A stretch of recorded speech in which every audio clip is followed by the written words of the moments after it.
Hi, you're listening to Listed by Mina Kuper. We're about trust, probate, divorce, real estate, and more. We're 98.1 FM, 1220 AM. You can also watch us and hear us on the Facebook page, KHTS Hometown Station. Follow us, and you get to see all my episodes. Also on the app at KHTS Radio app if you don't watch or listen to any of those other avenues. I wanted to introduce, I have a young entrepreneur who's really amazing and has worked with me and really killing it. And I love to support and mentor people that are ambitious in college and really are beyond their years. Trevor Payne from TrevLeads does brand development for business owners to ensure profitability, client volume. And his passion is to create content that allows for return on investment as the storytelling through videos and websites enables a consistent revenue, leaving communities and audiences engaged with how a business owner operates, an interactive approach, and learning more about our local small businesses. And, when we talk about, trust, probate, divorce, so divorce, right? People sometimes married, they have separated and are uncoupled, as they call it. And now what do? They've been maybe out of the industry for a while, and they are ready to get back in action, right? And, where do you start? Where do you start, right? There's all this noise, all these people on the internet. And if you have a starting point, maybe you've had this amazing idea of having an e-commerce business, selling something you've created or whatever, any kind of business, right? You have to get it out there. And then the party starts. You're in business. At that point, you're in business. So, Trevor, thank you for joining me today. Of course. Thank you for this opportunity. Of course. So how did you get interested in your business? Because you're very in tune to what's going on in the world of growing online. Yeah, of course. And from the start, I was definitely envious to find something entrepreneurial. I kind of matched some of my personalities and skill sets of kind of being an extrovert and more of a charismatic person to try to apply that in some way or some form of helping. And so the small business realm was the perfect niche for me to come in and spread out my wings with trying to make a campaign that was unique and that could help people profit. And this is applicable to what you were talking about with divorce. And you kind of go over the generalization that everyone should be trying to grow every single day, 1% trying to get better. And so just writing some things down and maybe chasing some passions is always the biggest intention as a business owner. And so I like to relieve the stress of marketing, as a business owner should focus solely on what their passion is. And what's nice about you, you're able to put it together, because when we're trying to be an entrepreneur, we're entrepreneurs, we have all these ideas, but you have to put it together so it makes sense to people what you're trying to tell the world. And that's what you do. You organize it for them. So there's a start point, and you get to the point of where you're on a roll, so to speak. And that's where people understand and you gain traction. And now, are you looking for small businesses, medium businesses? Because I know you have a lot of capacity with some of your partners that work with you. Yeah, small to large businesses. I think one thing that resonates in this world is problem solving. And I think every day we have things to problem solve. So when you bring up what type or what size of business am I looking for to complement my skills with, or I'm just really dead set on someone seeing the true value of what I can provide with brand development, having the unique skill set in video production and marketing enables me to make these ideas as well as execute and problem solve. And so when it comes to being in a business, it's tedious because you have to check a lot of boxes.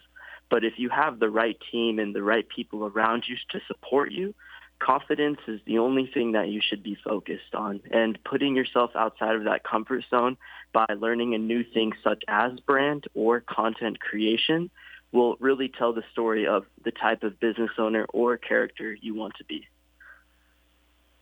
And that, yeah, you got to tell your story. That's right. So, and if you can kind of sum up of what a business owner should spend on his marketing budget, and what would you recommend? I guess there's different levels. If you're, a business and you've been doing what you're doing and it's just not working for you anymore, there's a different level. If you're just starting out, there's a different level. Can you, tell us about some things that you recommend? And Mina, I love that you acknowledge that because everyone is in their own situation or facing certain progress in their journey. And I like to be helpful in that. And that's where I kind of employ some of my giver personality, as I believe that there's always a start with it. In terms of trying to get some more profit or client volume, you can always start somewhere. You can always wake up and decide to film a video of what you're doing at your service job or what you guys present as a company. And I think the biggest value of assessing each day is trying to have confidence in what makes you unique, because there's always competition in every single industry. And so when you think your marketing plan, your marketing budget, well, I need to spend money that's going to get me a return on my investment that will bring me profit and bring awareness to what my unique value is. And so something as simple as a website that represents a brand, or having some consistent social media with professional videos, or as well as even investing in the value of what promotional products supply and having merchandise. All of this will lead into a return on investment on the year because you invested and saw the value of putting your brand out there and showing your community that you're actively helping people. Right. And do you help owners? Because I know this is a big thing. And you help owners with their Google My Business page. And why is this page so important? What does it do to help them, the Google My Business page? Yeah, Google My Business is a great platform for sure. I think the value is truly being found, and having that outlet of Google Maps and being able to be ranked on there gives you the right exposure for that. And so when you're trying to seek awareness in your community, it's a great value to invest in trying to post on your Google My Business, as well as trying to have all the updated social media. Right, to follow it so people can see you. And I know blogging is a big deal. And do you do that for people? Yeah, blogging is a huge thing because it's an interactive outlet for your website. So trying to put off more of a personable interpretation of yourself online is important. And when you can go in depth on so many different qualities of what your service provides, as well as some of your unique values as a brand, a blog is a great platform to write some things about. Right. And what packages do you offer in video production and marketing? Because that's so huge. People can connect with you with video production. Yeah, and I love having this company because despite having a saturated industry, bringing videos and marketing is the perfect complement. When you think of testimonial videos, you can pair that by putting that onto your website or some of your social media so you can build your community. Or if you want to show people about what you do as a service, some explainer videos or scripted videos that you can put on each of your service pages. All of these outlets, you can plant them like seeds and it'll grow into a profitable system. And putting all your value and assets into these marketing assets, as well as just trying to invest and put yourself in front of camera, it's huge. The camera, and nowadays having everyone on social media, it's a huge platform to take advantage of and to put yourself out there. Yeah, and that's so important. And what does content creation mean? Content creation is a growing word, and it's becoming its own industry. One thing you will take away from this radio show is that it's all about storytelling, whether it's through a video or through a website. content is just supposed to storytell. It's supposed to leave your audience with a takeaway, convey something that they remember. And first impressions are huge. And so when you're growing as a business owner or you're trying to sustain for another decade, the more you invest and see the value in what content can bring, because it's always there online and it's always growing in numbers, it speaks volume for itself, for the amount of time you can be spending on content creation and ultimately feeling satisfied once you get that return on investment. Now, can you also help to supply promotional products to a business owner, and how? Yeah, merchandising is huge because I get questioned about, does it really have a true value? But I really believe in the tangibility of it because as humans, we all have recency bias. If we see a certain brand throughout the day, we may think about it before we even go to sleep. And so having that recency bias from brand development on T-shirts, on mugs, on tote bags, that tangibility is huge because once you feel and see it and touch it, then you understand and feel a part of, maybe I can see myself doing business with this company. You know, and what's interesting, like I have a sweatshirt that says "Good morning," and I'll just walk around the supermarket, or whatever. And people will be like, "Oh, good morning to you too." You know what? People start to talk to you, and they have this huge smile on their face. And I'm like, "Good morning," and then it starts a conversation for sure. Right? Yeah. And I have a little tank top that says, "I'm only talking to my dog today," and people just laugh, and I make conversations with people. And that like, that's so cute. Where'd you get it? And then even if you say a little something funny with your brand, like I can put Keller Williams, you know, making real estate real, or something fun, something interesting. People will start talking to you. It doesn't have to be just your name and boring. You know, it's the first impression. Right? Oh, yeah, it's the first impression behind it. They just, it starts, you don't even have to say anything. They start talking to you. I love it. Yeah, exactly. Is there a return on investment with merchandising branding? Yeah, and as we kind of talk about it, it starts that first impression, and as problem solvers and as business owners, we want to personify ourselves as very welcoming and very charismatic and someone that's really helpful. And so that picture of yourself, how you're viewed by your community, will determine how successful your business will be. And that's something that will always resonate in the business world. It's all about the personality you have and how you're expressing yourself to others. Because at the end of the day, the more connections and networking you do, the more business you will be getting. And so first impressions are huge, along with promotional products, bringing you that visibility. Exactly. And who's your ideal client? My ideal client is someone who sees the value of brand development. And so when you think of content creation, you may have some question marks, and those are easily addressed because we're all in this game for results. If we want result-based marketing, you can ensure that you have these packages with TrevLeads because we're problem solving in every avenue, having videos and having this marketing specialty to make sure you're getting your clients or you're fulfilling your passion as a business owner. We look at the long term of the entire thing of being a business owner. And so I'm really passionate to help and give back to people. And in any way, if someone sees the true value of what I do, they make themselves ideal as a client for me because all my company does is bring profit, revenue, and a good smile on the community's face. And you're so easy to work with, you really are very personable, and you have all the measures in place to effectively get to the point of what people are trying to make. So I want to know, what's a good way for people to get in touch with you? And, of course, they can always swing back on Facebook, go to your YouTube page. But KHTS Hometown Station Facebook page, everything stays on Facebook, right? Never goes away. But Yeah. but people may be driving or they are listening on the radio or whatever they're doing, and want to swing back and get in touch with you and watch the video again of us on the show today. What's a good easy way for people to reach you? Yeah, so if chain of events lead you guys to cross bridges with me, I'm super happy.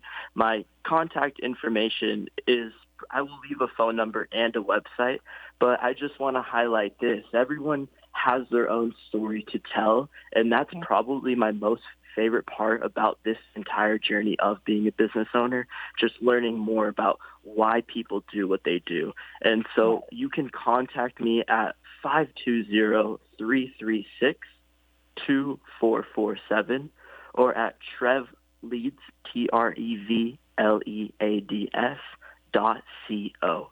And so my contact number will be right there. But again, I'm just envious to cross bridges and hear about your story. It never starts with trying to sell someone. It starts with trying to start a long-term relationship. And so that's always going to be my biggest priority. That's amazing. And I'm so happy you got to join us and I got to know you. And you've given me some great ideas that we're going to be working on. And because so many people need help in the arena that I'm in with trust and probate and divorce, and telling the story and resonate with people that there's help out there, and help them not make the wrong turn or a costly turn for them to understand the options that are out there for them, and wanting to start their own business. So because a lot of the fear is, what am I going to do after I get divorced? Start your own thing. Get your own business going. Right? Yeah, I can tell. You have everyone. Yeah, you have everyone safely on whatever your packages are. It's really assuring that everyone will be happy by the end of the outcome. That's amazing. Again, Trevor, thank you so much, and I'll talk to you real soon. All right. Thank you for this wonderful opportunity. I hope you guys all have an amazing day. Thank you. Hi, you're listening to Listed by Mina Kuper. We're about trust, probate, real estate, divorce, and more. 98.1 FM, 1220 AM. You can also watch and listen to us on the KHTS Hometown Station page on Facebook as well, or download the app at KHTS Radio. And as you all know, or you don't, I have my show every Thursday from 12 to 1. I'm a certified trust and probate realtor. And today I was fortunate enough to get Kevin Sayles from Lawyers Title on the phone. And Kevin is the master title guy for situations that involve inherited properties, trust, probate, because there's a lot of legal things that go on in the death of a person when they have assets. And Kevin, thank you so much for joining me today. Oh, you're welcome. I'm very glad to be here. Yeah. So why don't we talk a little bit about, three title mistakes in estate planning, right? That's because title is so important. The judges, the lawyers, everybody looks at title before we sell a property. Title's got to give us the green light. Everybody else, the judges want to know if this could be done. They have to ask title. You guys are the main important ingredient to selling a property that is inherited and has a deceased person. That's correct. And what title is title refers to the ownership of a property. So if you think about your car title, that's the pink slip. Whoever's name is on that is the owner of the car. It's kind of like that with real estate. Title to the real property is the ownership record of who owns the property. So that's why kind of at the end of the day, some people seem to think that all roads lead to the title company, because when it comes to estate planning or someone dying and their property passing over, it all boils down to how they held title and what estate planning documents, if any, they had in place to pass title to their next owner. Right. And so the mistakes is having a trust in place that does not have the title and the name of the trust. Well, the first mistake people make if they're attempting to do estate planning, or if they're planning to leave their property to their heirs the proper way, quote unquote proper way. Of course, I'm not giving advice. This is just the widely accepted way. Is not having a trust in place. And in many other states, it may not be necessary to have a trust. But in California, if an individual dies and their property is in their name, if they don't have a trust, then that puts them in probate. So Right. if they're planning to properly give the property over to their children or their spouse or whoever the heir is that they plan to give that property over, the first mistake is not preparing a trust to properly do that. And it's a good thing, because then the attorney can give them legal advice. They can talk to their tax advisors. They can get all the advice that goes along with that estate plan and make sure they do things the right way. So that's the first mistake that happens, is people not having that estate plan in place. And, the interesting thing is people don't think things are going to happen. And God willing, they won't. But things happen in life. People can become incapacitated. People can, whatever is going on, and there's real estate, and there's a mortgage, and there's stuff, and there's kids, and there's people. And what a mess. I mean, literally a mess, and costly and expensive. I mean, I've had things where there were business partners on the loan, and the other guy who passed away was on title, and the judge, asked the attorney, they said, ask title if we can have it in name of the business, because the other person wasn't related. And so we had to go through title to confirm that we were able to hold title, because we have to hold it in some name. We can't, the deceased person cannot be on title anymore because they're not alive, and they can't go in the account. So you need a name to hold it in, a name someone can sell it in and close on in the name. And it's such an important situation. And sometimes there are clouds on title from former processes that were done, and people didn't use title, and they just kind of sold it to somebody, and then there develops a cloud on title, and that's a pain. How do you handle that? How do you handle clouds? You put a bond on them, or how does that happen if you can't find Well, a cloud is a really general term. A cloud is like saying, how do you handle problems? It's a very wide, very broad term. There are all different types of situations that can happen that people call a cloud on title. So title is, oftentimes they refer to the chain of title. The reason it's called chain of title is because it goes from A to B to C to D, and they all have to link up. So, for instance, if John buys a property and then he sells it to Mary, there's a deed to Mary. Then Mary sells it to Susan, there's a deed to Susan. Then Susan sells it to Bill, there's a deed to Bill. The chain of title would all link up. There's a deed from John to Mary, Mary to Susan, Susan to Bill. It all links up. It's a chain. It all makes sense. When there's a problem is when John deeds to Mary, and then the next deed is from Bill to Joe. Well, right. Bill isn't part of this chain. There's no deed to Bill, so how is he now doing this deed? And that's where you have what people will call a cloud, or what we call a break in the chain of title, a problem where the next owner is not the proper owner. So when it bringing it back to the estate plan, this is kind of like the second mistake people make, is once you create a trust, you then have to deed the property to the trustee of the trust. So let's break down what that actually means. My name is John Doe. I own a property. I now want to put that property in my trust. I have to deed from John Doe, which is how I own the property now, to John Doe as trustee of the trust, or whoever that designated trustee may be. The trustee of the trust has to hold title to property. So there's a lot of mistakes that are made here. Sometimes there's no deed at all. That's a problem. Sometimes they deed to the trust. The trust can't hold title. The trustee of the trust has to hold title. Sometimes they make errors on the deed, and they spell the trust wrong or put the wrong name, and all these different sorts of things. So that second major mistake people make is not properly deeding to the trustee of the trust. And that's the second step.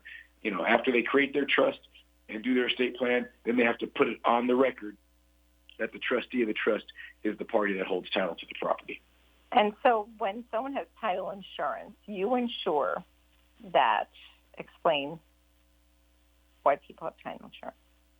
Sure. Title insurance is different than most insurance. Title insurance kind of insures the past. So when you buy a house, what the title insurance does generally, and this is layman's term, this is not the official legal definition, but basically we ensure that on that date, there's none of the demons or past problems that are going to come back to bite you in the butt.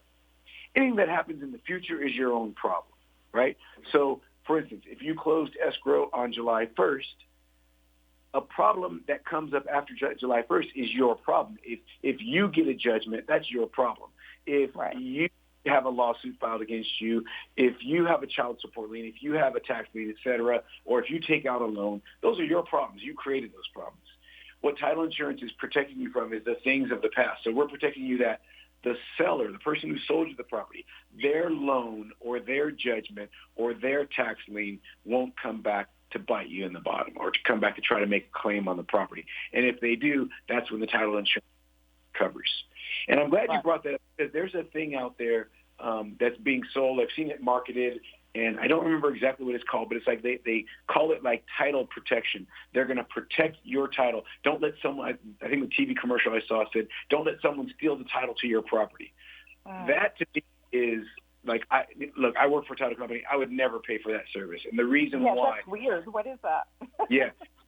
They call it this title protection service. So they kind of want to make it like LifeLock or these companies that can lock your credit report, but it's different. If I get LifeLock or something, you can lock your credit report so that someone can't even pull the credit until I'm notified. My wife has that. You can't pull her credit till she gets notified and she has to release it. Then you can pull her credit.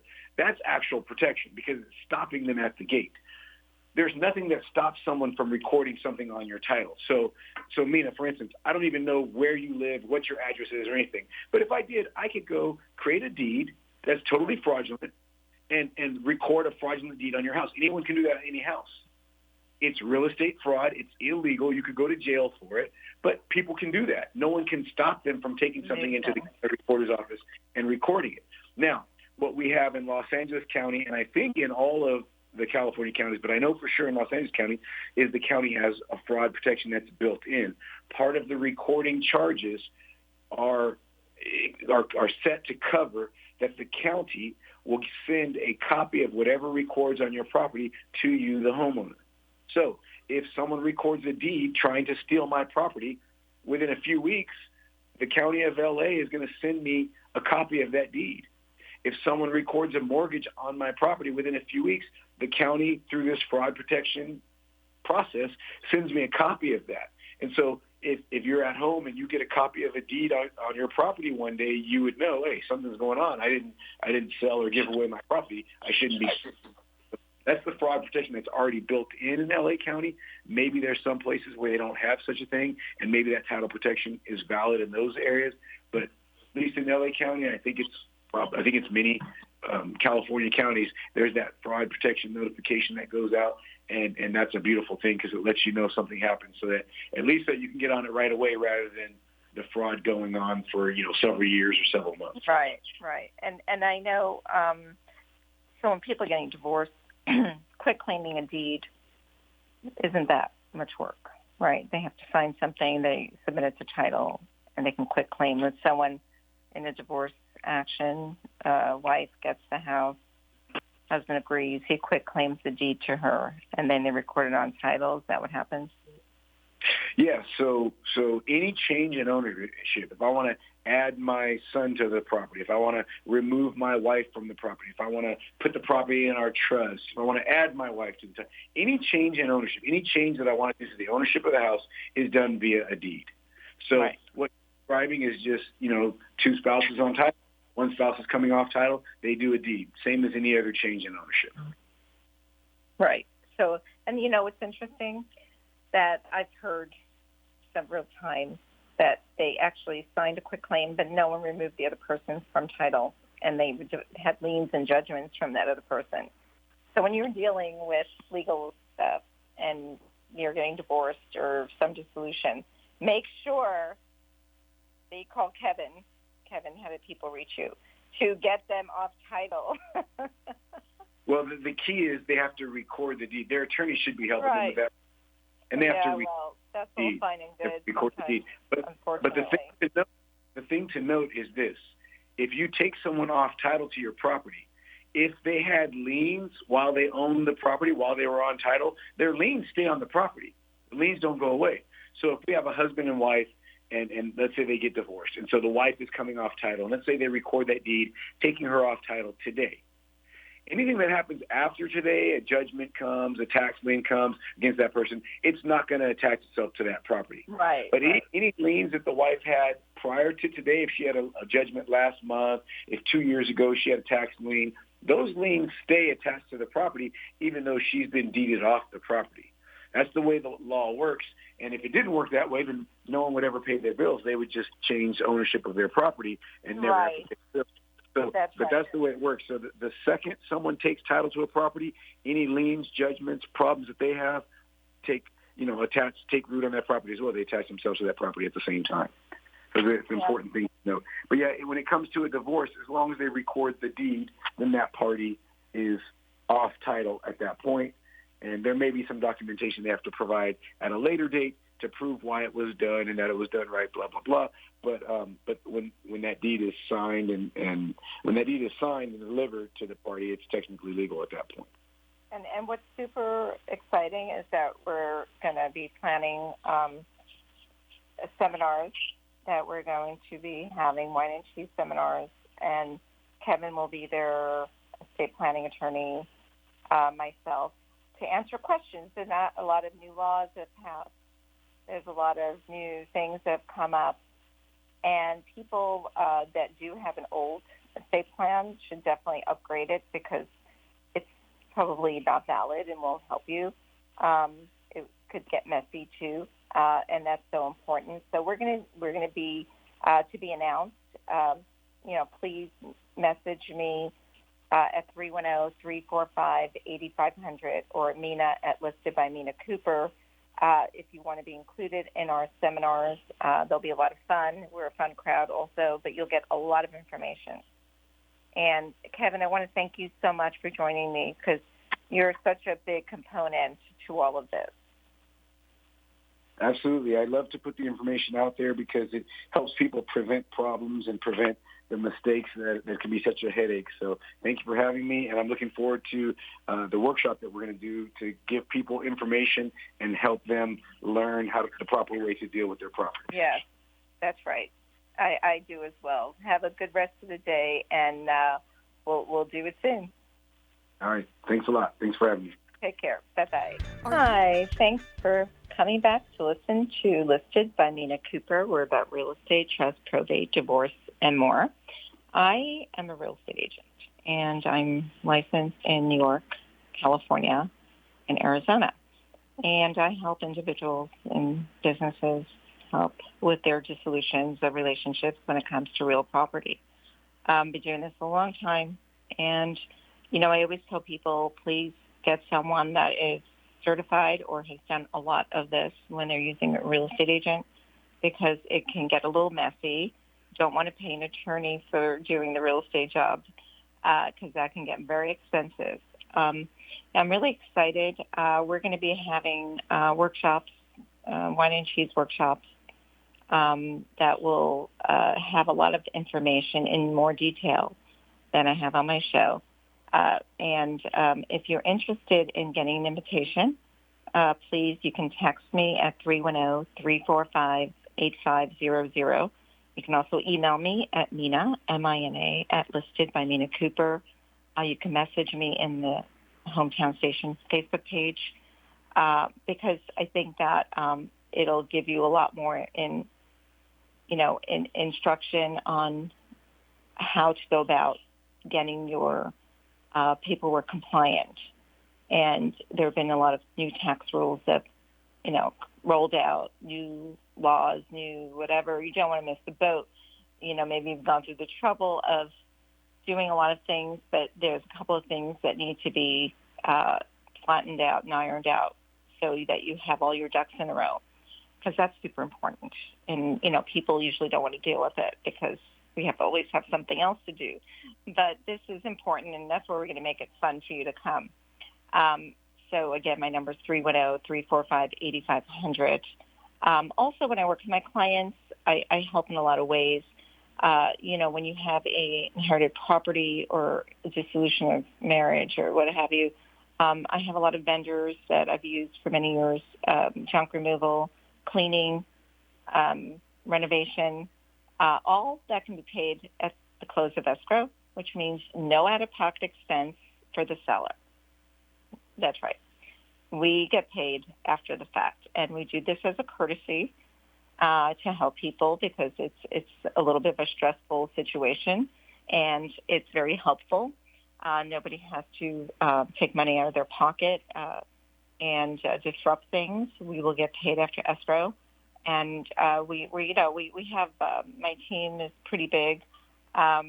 We go from Ventura County down to San Diego County, also Phoenix, Arizona, and I have a great team of people, and there's some great attorneys, accountants, people that you will need on your side. And it's a jungle out there. When they say it's a jungle out there, that's an old saying, and it's been a saying for a very long time. Because by going and Googling something, everything comes up, right? It's like, oh, my God, look at all this information. But I'm here to help. I want to be your starting point. Even if you don't have real estate to sell, it's okay. Another thing that I'm passionate about, is animals.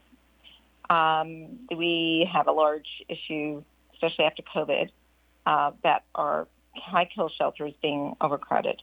And we can't get the dogs and cats out quick enough. We need fosters. And the nice thing about the rescue groups that I know, they're really awesome. They bring the dog or cat to you. They will pay for the food. You don't have to have any money that you spend from yourself, from your own funds. And they will find a permanent home for the pet. So if you could open your house to some little furry love, we'd appreciate that. Please, again, call me or text me if you have room in your home and your heart for helping this animal get off a death row. That would mean a lot to me because, sometimes, I get messages 3-4 days. They have to be out by 2. And I'm like, oh, my God, and it's very disruptive. And, if I can line up additional fosters, that would be great. We do have amazing people. I know some people that have opened up their love, their homes, and they already have 3 pets, and they know it's temporary, but just to know you saved a life is a big deal. And it's something that doesn't go unpaid in the world, in the universe. But I really am excited about doing my workshops. I also had the Trust and Probate division over at Keller Williams. We have a dedicated division that will help people in need of a starting point of where to go. A lot of things have to be filed. A lot of paperwork needs to be done, even if people are not arguing. And, this is important because it can come back to bite you if all the paperwork of this deceased paperwork is not done properly as it should be. And, I'm super excited about that. I will be also starting a toy drive, and I'll be telling everyone where they can drop off toys. Because believe it or not, the holidays is just around the corner. We're in the end of August. Labor Day is coming up soon, and I can't believe it. It's coming up too quickly. But, I like to get a lot of toys and only closed packages, please, because, with the pandemic especially, things had a big overlay of people starting their life again. And if we can make children smile and, some people don't have the money to buy toys or holiday gifts for their children. And that's the passion of mine as well. Animals and children, they don't have a voice, but we do. They look to us to help them because they can't. I'd appreciate that. Again, if you're interested in giving to the toy drive, reach out to me. You can also call the studio. And I'm here to help whoever needs help. I'm a big believer in that. And, if you need referrals for some great attorneys that are doing what they do because they love what they do, not just for the money, please reach out to me. Again, my number is 310-345-8500. And, I look forward to talking to everyone. We can have a virtual coffee. You can come to my office. We can meet. We can meet you somewhere. We can discuss what needs to be discussed and hope that the advice takes you where you need to go. Good thing I get from people after I talk to them, I'm so happy I met you, and that to me is music to my ears because that makes my day. And if I can get that person to a place of they're on the right road, I think that speaks volume. So again, reach out, 310-345-8500. And I wish everybody a good weekend, a good rest of the day. I am on the air every Thursday from 12 to 1. Again, we're about real estate, trust, probate, divorce, and more. I look forward to seeing you soon. Thank you, and thank you for listening.